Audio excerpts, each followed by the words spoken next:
어떻게 하면 죽을 때 기분 좋게 웃으면서 죽을 수 있느냐는 질문에 법륜 스님께서 말씀하셨습니다.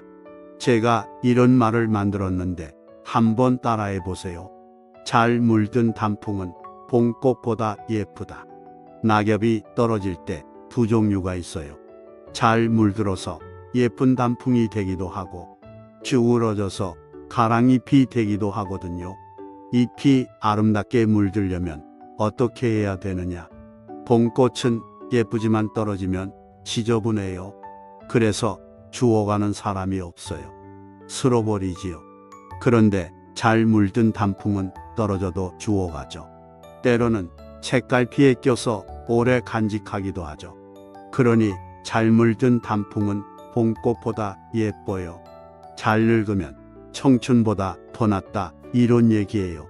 그럼 잘 늙는 게 어떤 것이냐, 이게 문제입니다.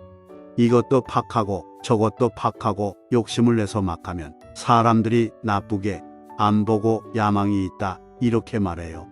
사람들이 좋게 해석을 해줘요. 그런데 나이 들어서 이것도 하고 저것도 하고 이러면 야망이 있다, 안 그러고 뭐라고 그래요? 늙어서 욕심을 부린다며 추하다, 이렇게 말해요. 그러니까 첫째, 욕심을 좀 내려놔야 됩니다. 아무리 의욕 있고 하고 싶어도 나이 들면 욕심을 부리면 안 돼요. 아름답게 느껴지지 않고 추하게 느껴진다. 인생을 갈무리해야 돼요. 그래서 욕심을 부리지 마라. 내일 죽을지 모레 죽을지 모르니까 아무것도 안 하고 놀아야 된다. 이런 얘기가 아니라 욕심은 부리지 마라, 이겁니다. 둘째, 과로하면 안 됩니다. 젊을 때는 막 산을 오르거나 일을 하거나 무리하거나 과로해서 쓰러져도 2, 3일 쉬거나 병원에 입원하거나 하면 금방 낫습니다. 그런데 늙어서 과로하면 안 돌아와요. 그러니까 가을비처럼 한번 비가 오면 확 추워지듯이 과로해서 한번 쓰러지면 그냥 팍팍 늙어버려요. 그래서 아무리 의욕이 있어도 절대로 과로하면 안 됩니다. 놀아라, 이 뜻이 아니에요. 이제 우리 체질에 맞게 해야 된다는 겁니다. 셋째, 과음과식하면 안 됩니다. 젊을 때는 술을 많이 먹고 취해서 토하고 해도 며칠 있으면 일어납니다. 그런데 나이 들어서 술을 과하게 먹거나 음식을 과하게 먹으면 건강도 해치고 남이 봐도 추합니다. 그래서 과음과식을 하면 안 됩니다. 넷째, 말을 적게 해야 합니다. 젊은 애들은 제잘제잘 말을 많이 하면 귀엽습니다. 그런데 나이 들어서 말이 많으면 어때요? 귀여운 게 아니라 다 싫어해요. 그래서 말을 줄여야 돼요. 특히 잔소리를 안 해야 됩니다. 그런데 나이가 들면 잔소리하는 게 특징 중에 하나예요. 왜 그럴까요? 아는 게 많기 때문에 아이고 저러면 안 되는데 저거 어쩌지? 이렇게 걱정이 많아져요. 그걸 입으로 다 표현하면 젊은 사람들이 싫어해요. 그래서 입을 닫아야 됩니다. 만약에 자꾸 말하고 싶으면 뭘 해야 할까요? 염불을 해야 한다, 이겁니다. 다섯째, 재산을 적당히 남겨두어야 합니다. 절대로 재산을 자식한테 다 물려주면 안 됩니다. 최소한 남은 삶에 필요한 재산은 가지고 있어야 합니다. 옛날에는 나이가 들면 재산을 다 자식한테 물려주고 뒷방에 가만히 앉아 있으면 자식이 부모를 받들고 살아갑니다. 걱정이 없습니다. 그런데 시대가 바뀌어가고 있습니다. 나는 부모에게 잘 공경하고 살았는데 내 자식은 나한테 그런 식으로 안 하는 시대에 돌입해 있어요.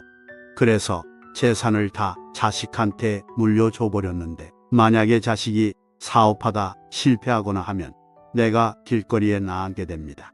젊었을 때는 길거리에 나앉아도 다시 도전하면 됩니다. 텐트 치고 살아도 불쌍하게 안 보입니다. 젊을 때 고생은 돈 주고 사서라도 하는 거야 하면서 괜찮아집니다. 그런데 늙어서 오갈 것 없이 길거리에 나앉아 있으면 그것 또한 추한 모습이에요. 그렇기 때문에 절대로 재산을 자식한테 다 물려주면 안 됩니다. 만약 시골 살림을 살고 있다면 집은 남겨두어야 합니다. 논도 두세 마지기 양식이 될 건 남겨야 되고 밭도 한 마지기 정도 채서 갈아먹을 건 남겨놓아야 돼요. 이건 절대로 주면 안 돼요. 아무리 죽는 소리를 해도 주면 안 돼요. 그렇게 자기 삶에 최소한의 단도리를 해야 합니다. 잘 살겠다는 게 아니에요.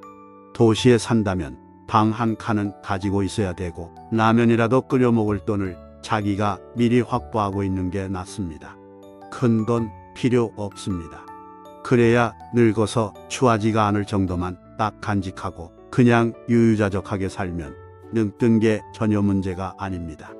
사람이 늙으면 믿을 수 있는 친구가 셋이 있는데 그 하나는 늙은 아내이고 다른 하나는 늙은 개며 마지막 하나는 적음이라고 미국 정치가 프랭클린이 말했습니다.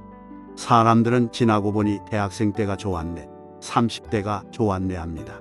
그러면 나중에 70, 80이 되어선 60대가 좋았다고 할 겁니다. 나중에 나이 들어서 후회하지 말고 지금을 즐기고 사는 게 중요합니다. 나이 들어서 좋은 게 얼마나 많은가요? 학생 때처럼 머리 싸매고 공부 안 해도 되지, 취직 안 해도 되지, 결혼하려고 이 남자가 나은지 저 남자가 나은지 고르려고 애쓰지 않아도 되지, 아이를 안 낳아도 되지. 나이 들어서 좋은 것도 많습니다. 다 큰 자식과 세상 걱정하려면 끝이 없어요. 그러니 이제 훌훌 털고 남은 삶을 덤으로 여기고 가벼운 마음으로 살면서 그동안 입었던 은혜를 조금이라도 갖고 가겠다는 자세로 작은 기여라고 하면서 살기 바랍니다. 법륜 스님의 명쾌한 답변에 질문하신 분은 가슴이 뻥 뚫렸다며 좋아하셨습니다. 스님의 말씀처럼 이렇게 살면 나이 들어도 당당하고 멋지게 살면서 죽을 때도 기분 좋게 웃으면서 죽을 수 있겠네요. 오늘도 영상을 끝까지 시청해 주셔서 정말 감사드립니다. 구독과 좋아요는 영상 제작에 큰 힘이 됩니다. 법륜 스님의 중문즉설은 질문자의 조건이나 상황을 고려한 것이라서 모든 사람에게 동일하게 적용하기 어려운 면을 감안해야 합니다. 그래도 보편적으로 적용할 수 있는 삶의 고민과 여러 문제가 위로가 되고 삶의 지혜가 되어 들을 때마다 새롭고 깨달음을 줍니다. 다음 영상에서 또 만나요.